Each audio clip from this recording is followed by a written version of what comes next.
Good morning. Welcome to Breakfast with the Bishop with Brother Gary. It's good to be with you again. Just need to tell everyone that listens, I love you. And I need to say that. And anyway, I want to go right to the scriptures in Romans chapter 4 and verse 13. It talks about a promise that God made a promise to Abraham. And it took him, 100 and some years to fulfill the promise. God never gets in a hurry. Our nation's a nation of instant microwaves and satellites and 5G and stuff and all of this, gigabytes and this and that and all, nanobytes and all kinds of things that when I was a kid we didn't even know existed. Maybe they didn't, but they do now. And but God doesn't work on that level. God gets around when God gets around. But he made Abraham a promise. And I won't get time in this little bit of time that we have together. Enjoy your donuts, coffee, your eggs and bacon. And while we're doing that, I want you to get this one thing. All promises are made and hold through faith. A promise is no good if there's no faith in it. Both sides. When I asked my beautiful wife to marry me, I made a promise to her of fidelity and all of that stuff you say that involves marriage, which I believe all that. But I'm not going over it here.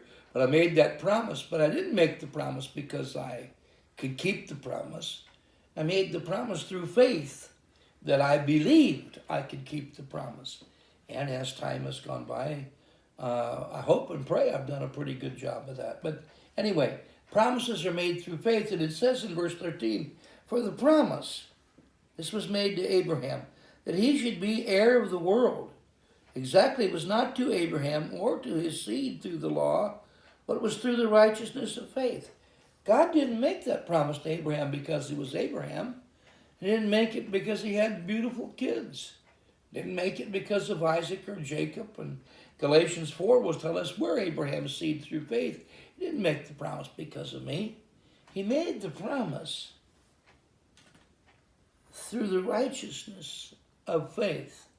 He knew that Abraham had something in him that would do the right thing. When he was asked to kill Isaac, his son, he took him up on the mountain, got his knife, drew, and the scripture says he drew back the knife to kill him in the book of Genesis. And an angel, however you want to see that, I'm not going to debate all of that today, but an angel stayed his hand, it says. The angel stopped him and said, don't do that. Now we know that you will obey. And the righteousness then was given to Abraham through his faith in God. It wasn't because if Abraham would turn right around and lie and say that Sarah is his sister to keep her out of the harem of the warlord or the guy that was in charge there. And I think Sarah wound up there anyway. Abimelech, that's the man. And Abraham got her back. And Abimelech said, why'd you lie to us? If you'd have told us the truth, things might have been different. You've afflicted my country with a disease, and you've got us out of the blessings of God, and I don't think that's right to do. If you're so great a prophet, why'd you lie? Well, fear makes us do things. Anger makes us do things. Not condoning any of those things, but Abraham was a man just like you and I. The promise then is not made to me or to you because of who we are.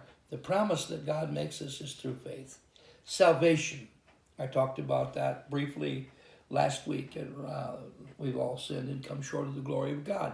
This promise, though, that God makes to us is all made through faith. It's through the faith that we're going to do the right thing in God. Actually, it's through the faith that we're going to try to do the right thing in God.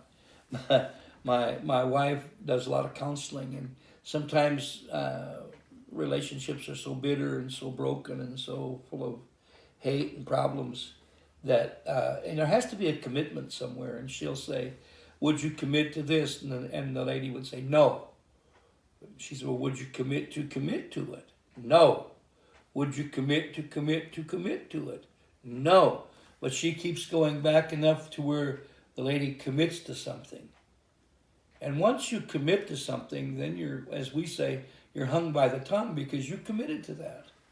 Is your word no good? You committed to that.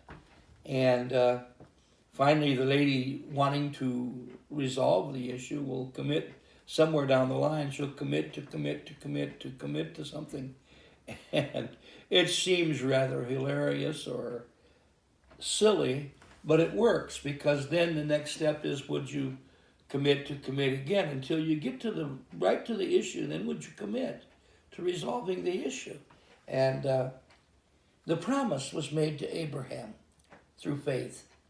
And verse 14 says, "For if they which are of the law be heirs, your faith is made empty, and the promise is made of none effect," or no use, "because the law works wrath," or anger. "For where there is no law, there is no transgression. Therefore it's of faith, that it might be by grace, to the end the promise might be sure to all the seed, not to that only which is of the law, but to that also which is of faith of Abraham, who was father of us all." And briefly condensing all that, because Abraham was a Hebrew, the Bible calls him a Syrian, it doesn't matter whether the same stock. That's not why God made him the promise, but because the promise was made through faith and by the grace of God. Abraham's seed, and all of the peoples that he was father of or in charge of are part of the promise. I like that, because before I was ever born, before I was ever saved, before I was ever anything, that promise was just as good to me as it was to Father Abraham. Talk to you today about your promise. Have you committed to God? Not just in salvation, but have you committed 2021 to Him? Have you, most of the world makes New Year's resolution, which we'll break right away, but I'd rather talk about a commitment made to God. I made one this year. I said, "Lord, this is the year I'm going to do better in," and I listed 5 areas. Not going to go over them here. It was kind of a personal thing. Didn't have anything to do with sin. It just had to do with being better than what I was last year. Attitude, finances, health. There's 3 of them. They're relationship with my wife and relationship with people I minister to. There's 5. There was my 5 areas. I could find a bunch more areas I could improve in, but those 5 I was going to work on and see what we could do. And much praying and diets, eating right, and resting, and doing the things that make you stronger and make you better. What have you committed to? As we close this session and you finish your breakfast, I just want to say I can only lead by doing, by example, and I have committed myself to the destruction of this Chinese virus this year. I've committed myself to that. I've committed myself to walking in a higher realm than I was last year. I've committed myself to doing better than I did last year. Maybe just a tiny bit, maybe a quantum leap, but I've made that commitment. And next December comes around, we're looking at 2022. I want to grade my commitment. Maybe you'll grade me also. This is Bishop Gary. I want to bless you today and tell you we'll see you next Sunday. We'll see you next time. We love you. We're praying for you all week long. If you need prayer cloths because of the virus, and it's all around us, if you need prayer cloths, let us know. Most of you can get our address. We're also on Messenger. We're here on Facebook. You can write some snail mail. We have the cell phone. Let us know. We'll get you some prayer cloths. We do not want you to fight alone.